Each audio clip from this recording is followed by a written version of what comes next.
Phone number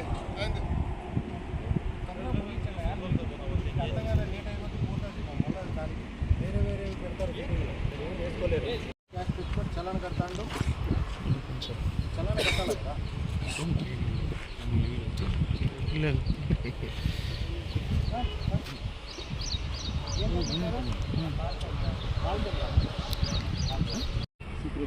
మీ చలాన మీతోనే కట్టిస్తాం, నేను తీసుకునేది లేదు, నాకు అవసరం లేదు, ఎవరు అడగలేదు రాదు. కానీ కనిపించినారంటే మాత్రం ఈ కేసులు కాకుండా ఫారెస్ట్వి ఇంకా వేరే అన్నీ పెట్టి ఫోటోలు నేను స్పీకే కలెక్టర్ పెట్టినారు, అవి ఉమ్మేస్తారు. మీకంటే సిగ్గుమానం లేదు, మాకన్నా ఉండద్దా? ఏదో అవసరానికి ఇంటికి ఒక ట్రాక్టర్ అంటే ఓకే, ఇదే ఇదే పంచాయతీ తోలుకుంటాం కాదు కదా. మనుషులు తెలియాలి, నడితే చెప్తున్నారమ్మా. ఇది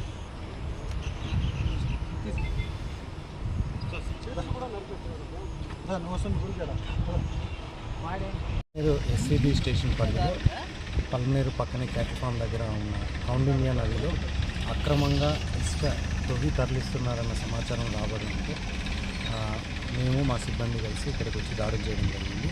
ఈ దాడిలో అక్రమంగా ఇసుక తవ్వి తరలిస్తున్న 2 ట్రాక్టర్లను సీజ్ చేసి వారిపైన కేసు నమోదు చేయడం జరుగుతుంది. ప్రస్తుతం ఇప్పటి నుంచి గవర్నమెంట్ పాలసీ ప్రకారము ఉచిత ఇసుక అనేది ఉచితంగా గవర్నమెంట్ పర్మిషన్ ఇచ్చిన వాటిలో ఏదన్నా ఉన్నా కూడా అక్కడ transport charges, other charges base చేసుకొని అక్కడ ఉన్న రూల్స్ ప్రకారము గవర్నమెంట్ నిర్ణయించిన రేట్ ప్రకారము ఇసుక తీసుకోవాలి. కానీ పర్మిషన్ లేకుండా నదులు కానీ వంకలు కానీ వాగుల్లో కూడా ఎటువంటి అక్రమంగా ఇసుక తవ్వటం కానీ తరలించడం కానీ చేయకూడదు. ఒకవేళ చేస్తే మొదటిసారిగా ఫైన్ వేస్తాం, రెండోసారి సీజ్ చేసి కోర్టుకి హ్యాండ్ ఓవర్ చేయడం జరుగుతుంది.